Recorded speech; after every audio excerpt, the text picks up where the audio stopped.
अगले कॉलर है वीरेंद्र जी, स्वागत है आपका। हाँ नमस्कार सिस्टर। नमस्कार सर। हाँ गुरु जी नमस्कार। वीरेंद्र जी स्वागत है आपका, जय हिंद।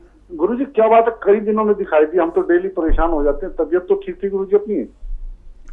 हाँ कुछ तबीयत नासाज थी।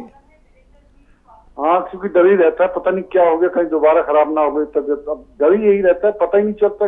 डेली देखते हैं, सुबह भी बहुत मिला है, मिल ही नहीं रहा फोन। जी हाँ गुरु जी थोड़े चंद सवाल है सिस्टर। जी जी। गुरु जी रखू सवाल, थोड़े चंद है। जी जी। अच्छा गुरु जी, गाय का घी बनाते हैं अपन लोग, तो ये है।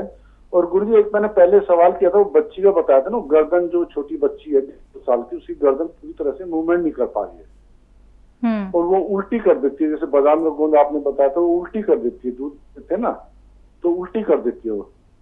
एक ये सवाल है गुरु जी। और कितने साल की बच्ची है? वो 1.5-2 साल की बच्ची है। ठीक और है। गुरु जैसे हम हल्दी को एक उसमें ले लेते हैं कच्चे रूप में, ये कच्चे रूप वाली हल्दी अच्छी रहती है, कच्ची सूखी वाली अच्छी होती है, ये सवाल। और गुरु जी बादाम किस तरह का ले, क्योंकि मार्केट में बादाम कई तरह के आते हैं, एक छोटा होता है, एक बड़ा, मतलब कई तरह के बादाम है। इस बारे में थोड़ी रोशनी डाले गुरु जी। और गुरु जी एक ये है कि मैं सुबह, हमारे यहाँ आरती करते हैं बच्चे लोग, तो सभी लोग शंख बजा लेते हैं, जो शंख होता है मुंह से जो बजाते हैं, लेकिन मैं नहीं बजा पाता हूँ गुरु जी। कहीं इसमें ऐसा तो नहीं कोई फेफड़े कमजोर हो, क्योंकि बजा ही नहीं पाता मैं, और मेरे छोटा बच्चा ये भी बजा लेता है, मुझसे शंख नहीं बज पाता गुरु जी। ठीक है। और एक गुरु जी, जैसे हमारे शरीर का जो एसिड होता है पेट में, जो बोलते हैं ना अम्ल, इसका पीएच लेवल कितना होना चाहिए गुरु जी? एक इस पर थोड़ा जब रोशनी जरूर डालो गुरु जी। ठीक है। और गुरु जी आपकी तबियत ठीक है, थोड़ा गुरु जी आप आया करो, क्योंकि निरंतर मिला करो, क्योंकि दिल नहीं लगता बिल्कुल भी जब तक आपको देखते नहीं है सवाल, क्योंकि लत ऐसी लग चुकी है आपकी, क्योंकि जब तक आपके ये जो बोलने का सटीक और सादगी जो उत्तर होता है ना आपका, ये इतना अच्छा लगता है, क्योंकि आप हर चीज एक लिमिट में बोलते हो, एकदम सटीक, पॉइंट टू पॉइंट। धन्यवाद गुरु जी। बहुत धन्यवाद। बताइए सवाल। जी, छोटी बच्ची है, गर्दन मूवमेंट में दिक्कत और उल्टी कर देती है, 1.5-2 साल की है। और देखिए उन पर बस बार बार कोशिश कर सकते हैं, वो भी कम तादाद में बच्ची को दवा देकर, वरना हमसे भी अच्छी दवाएं जो हैं वो एलोपैथ वालों के पास हैं, फिर उनसे आप करा सकते हैं। थोड़ा वक्त लगेगा उनको फ़ायदा होने में, थोड़ी बड़ी होने दीजिए। इस पर हम पूरी तरह से दवाएं देना भी नहीं चाहते और देनी भी नहीं चाहिए, कि कहीं उसको फ़ायदा चाहे देर में हो, लेकिन नुकसान 1% भी नहीं होना चाहिए। तो बच्ची के मामले में थोड़ा वेट करें आप, तब उनको फ़ायदा मुमकिन है। हल्दी कौन सी अच्छी है, कच्ची या सूखी? हल्दी तो वैसे दोनों अच्छी है, लेकिन सूखी हल्दी से कच्ची हल्दी बहुत बेहतर मानी जाती है। जी। बादाम कौन सा अच्छा है? बादाम वैसे तो बहुत आते हैं मार्केट में, लेकिन एक बादाम होता है मामरा बादाम, मामरा, ये वज़न में बहुत हल्का होता है। यानी अगर आम जो बादाम है आप लेंगे और मामरा बादाम लेंगे, तो 1 किलो में मामरा बादाम दुगने चढ़ते हैं उससे, हल्का बहुत होता है। और ये बादाम आप इस्तेमाल करें तो सबसे बेहतर कहलाते हैं। जी। पूजा करते वक्त ये शंख नहीं बजा पाते, इनका बच्चा तक बजा लेता है, तो फेफड़ों में कोई तकलीफ तो नहीं है? हाँ कुछ चेक करा लें फेफड़े का मूवमेंट, और आप इतने मजबूत होने के बावजूद क्यों नहीं बचा पा रहे, नहीं समझ में आया। हालांकि मैंने कभी शंख बजाया नहीं है, नहीं तो मैं उसके बारे में पूरा विस्तार से बता सकता था कि क्यों नहीं बजा पाता आदमी। और हमारे गले में और फेफड़ों में और फूंक में, ये तीनों ताकतें मिलके शंख को बजवाती हैं। अब बच्चे लोगों में तो ये बेहिसाब होती है ताकत। बच्चों में और जवानों में ताकत बेहिसाब होती है, अकल बहुत हिसाब किताब से होती है, बहुत कम होती है। बड़ी उम्र के लोगों में ताकत चाहे कम हो जाए, लेकिन अकल और तजर्बे उनके बहुत कामयाब होते हैं। जो ठोकरें खाकर बच्चे सीखते हैं, ये उनको बगैर ठोकर खाए सिखाना चाहते हैं हम बड़ी उम्र के लोग, ताकि इनको वो तकलीफ़ ना आए जो हम लोगों ने उठाई है। जी। पेट का अमल में पीएच लेवल इन्होंने कुछ पूछा था हकीम साहब। हाँ, देखिए इन्फेक्शन का अगर आप लेवल पूछ रहे हैं तो वो 10,000 होना चाहिए। उससे ज़्यादा जो है वो फिर नुकसान देने लगता है। देखिए जो भी चीज़ें हमारे जिस्म में होती है, मिसाल के तौर पर इन्फेक्शन, तो इन्फेक्शन होना चाहिए, लेकिन कितना होना चाहिए? अगर बढ़ गया तो नुकसान है, कम हुआ तो नुकसान है। वो चीज़ को, ग़िज़ा को सड़ाने का सिस्टम, तो वो बढ़ जाए तो भी नुकसान और कम हो जाए तो भी नुकसान। डायबिटीज़ कितनी होनी चाहिए? कम हो जाए तो तकलीफ़, ज़्यादा हो जाए तो तकलीफ़। तो किसी भी चीज़ का लेवल वो अपने लेवल पर रहे तो हम स्वस्थ कहलाते हैं। बढ़ जाने या घट जाने को बीमारी कहते हैं। तो वही सब चीज़ें हमारे जिस्म में हैं जो आपके जिस्म में हैं। इन्हीं में जब घट जाता है तब बीमार, बढ़ जाता है जब बीमार।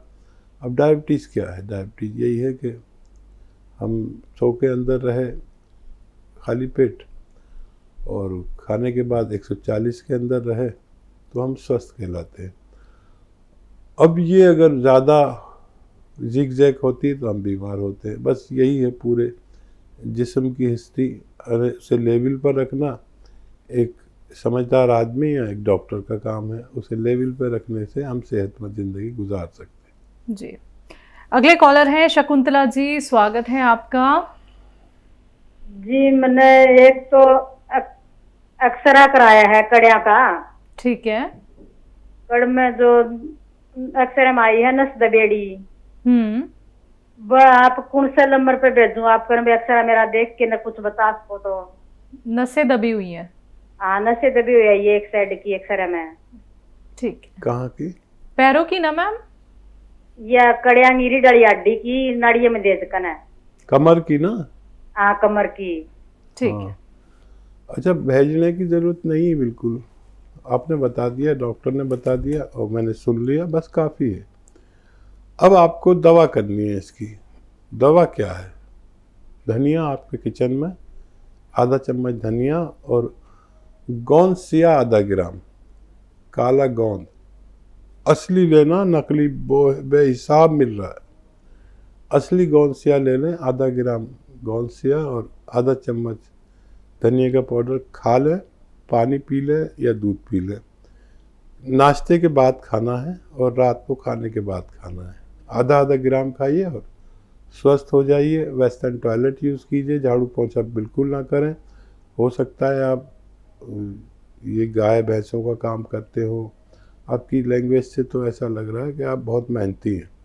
तो मेहनत का काम छोड़कर ये दवाएं खाएं और स्वस्थ हो जाएं। बहुत जल्दी आपको फ़ायदा मुमकिन है। जी। बलबीर जी हैं नेक्स्ट कॉलर, स्वागत है आपका। नमस्कार मैम। नमस्कार सर। नमस्कार सर। जय हिंद सर। सर क्या नाम, मेरी वाइफ की उम्र 26 साल है। हाँ मैम उसके क्या नाम फेस पे ना पिंपल्स हो जाते हैं। पेट पे? नहीं, फेस पे। हाँ जी मैम। ठीक है, ठीक। 26 साल उम्र है, पिंपल्स हो जाते हैं फेस पे। और देखिए पिंपल्स भी अजीब है। अगर ये बच्चियों को तो बहुत ही ज़्यादा परेशान करते हैं और चेहरा अजीब लगने लगता है और वो इतने परेशान रहते हैं यहाँ तक कि दिमाग पे भी असर पड़ जाता है। लेकिन एक ऐसा नुस्खा है जो इनके पिंपल्स को अच्छा कर दे। तो देखिए पिंपल्स होते क्यों है? हमारे खून की गर्मी या खून की हिद्दत हम कहते हैं, खून की गर्मी या पेट की गर्मी, और इसको निकालता है धनिया। धनिया लें, धनिया का पाउडर तो हर किचन में होता ही है। धनिया लें और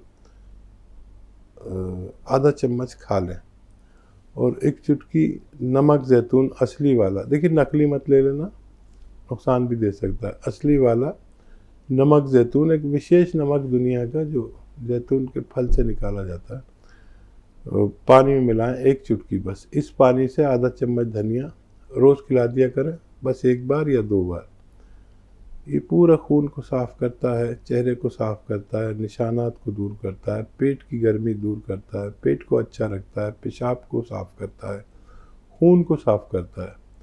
और भी बहुत फ़ायदे हैं इसके। आप ये शुरू करा दें, आपकी पत्नी को फ़ायदा मुमकिन है। जी, भूपेंद्र जी हैं नेक्स्ट कॉलर, स्वागत है आपका। जी मैम। जी सर, बताइए, सवाल करिए। मैम मेरा प्रॉब्लम है, मेरे सिर में रूसी बहुत होता है। रूसी बहुत होती है? जी मैम। एज कितनी है आपकी? मेरा है 19। जी देखिए, खाली सर में रूसी होता है तो हमारी माएँ जो है, ये जो हमारे घर में दूध आता है, इसकी मलाई उतार के जो घी निकाल लेते हैं, ये घी अपने सर में ऐसे लगाकर वो मालिश करके और रखें, और जब तक भी रख सकें, और फिर 2 घंटे बाद वॉश कर लें, नहा लें, गुस्ल कर लें। ये 3-4 दिन करेंगे तो आपको बहुत आसानी से फ़ायदा होना मुमकिन है। जी, तो अभी तो भूपेंद्र जी आपकी एज बहुत छोटी है, तो आपको जैसे कि बालों में रूसी हो गई है, हकीम साहब ने आपको नुस्खा बता दिया है, इस्तेमाल कीजिए, आपको बहुत जल्दी आराम मिल जाएगा। दर्शकों देखिए, उम्र कोई सी भी क्यों ना हो, लेकिन हमें फिट रहना, हेल्दी रहना बहुत ज़रूरी है। हम कुछ भी खाते हैं, कुछ भी पीते हैं, हमारा लाइफस्टाइल ऐसा हो गया है कि हम खुद को वक्त नहीं दे पाते हैं। लेकिन जब आप लोग हमारे साथ जुड़ते हैं तो आपको कहीं जाना नहीं होता है, सिर्फ आपको घर बैठे बैठे उन नुस्खों का फ़ायदा उठाना है जो आपकी किचन में मौजूद हैं। लेकिन क्या कुछ हो सकते हैं वो नुस्खे, वो आप जान सकते हैं हमारे साथ जुड़ के, इन नंबर्स पे कॉल करके जो आपके सामने आपकी टीवी स्क्रीन पे हैं। उड़ीसा से हैं पूर्वी, स्वागत है आपका। जी नमस्ते। नमस्कार। जी मैम। बोलिए, प्रश्न करिए। मेरे 4-5 सवाल हैं। जी। मेरी उम्र 22 साल है। एक्चुअली मुझे भूख नहीं लगती है। मुझे भूख नहीं लगती है और सर में बहुत ज्यादा दर्द रहता है। और मैं जरा सा काम कर लूँ तो मतलब बहुत कमजोरी फील होती है, बहुत जल्दी थक जाती हूँ। जी, और वजन भी नहीं बढ़ रहा है मेरा। कितना वजन है आपका? 36 अंडरवेट। जी। अच्छा, देखिए, ऐसे बैठे मेरी तरह और ये कान ये मोंढे से लगाने की कोशिश करें। नहीं भी लगे तब भी आप ये एक्सरसाइज करें रोज़ाना 3 मिनट। इसे सर में दर्द रहता है उसके लिए बता रहा हूँ। और ये ठोटी यहाँ से पकड़ें और देखिए ये यहाँ तक आ जाती है ऐसे। ये भी 3 मिनट करें। अगर 10 दिन या 15 दिन लगातार करते हैं 3-3 मिनट तो सर दर्द में फ़ायदा मुमकिन है बग़ैर दवा के। अब आप अंडर एज हैं और वज़न नहीं बढ़ता है तो उसके लिए एक बड़ा अच्छा नुस्खा है। सौंफ और धनिया, ये ऐसा 100 ग्राम ख़रीदें और पाउडर यानी चूरन बना के रख लें। और एक आता है नमक ज़ैतून 1 चुटकी पानी में मिलाएं और इस पानी से ये सौंफ और धनिया का 1 चम्मच पाउडर रोज़ाना 1 बार या 2 बार खाया करें, बस काफ़ी है। इससे आपको भूख लगेगी और जो भी आप खाएंगे आपके जिस्म को लगेगा। आप अब जो भी खाती है वो जिस्म को लगता नहीं, एक तो भूख ही नहीं लगती, तो इससे आपको एकदम भूख लगेगी और जो भी खाएंगे जिस्म को लगेगा, बहुत जल्दी आप अच्छी हो सकती है। जी। फरजाना है इंदौर से, स्वागत है आपका। जी मैम। जी मैम, बताइए।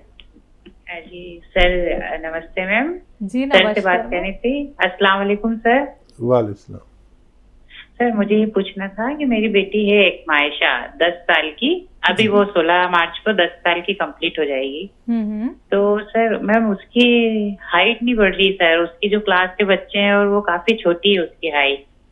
उसके लिए अभी मैंने YouTube से सर्च करा था सरकई, तो कुछ अखरोट प्राश ऐसा कुछ मुझे बताया। तो सर मैं कैसे क्या दूं, आप मुझे सजेस्ट करें कि मेरी बेटी की हाइट के लिए मैं क्या करूं। और सर मेरा बेटा है वो 14वें साल में चल रहा है, दोनों को ही हाइट को लेकर मुझे मैटर है, तो आप कुछ मुझे बताएं सर मैं क्या करूं। ठीक, देखिए अखरोट प्राश ले तो आधा से 1 चम्मच तक दे सकते हैं दिन में 1 बार। बच्ची को आधा चम्मच और बच्चे को 1 चम्मच 2 बार भी दे सकते हैं। और वैसे इसके लिए मैं ये भी बताता हूँ कि गौन मोरिंगा सफ़ेद, असली वाला गौन मोरिंगा सफ़ेद असली ही लें और 1-1 ग्राम दोनों को दूध के साथ, पानी के साथ या नारियल पानी के साथ सबसे बेहतर है ये दे दिया करें। इंशाल्लाह उनको फ़ायदा मुमकिन है।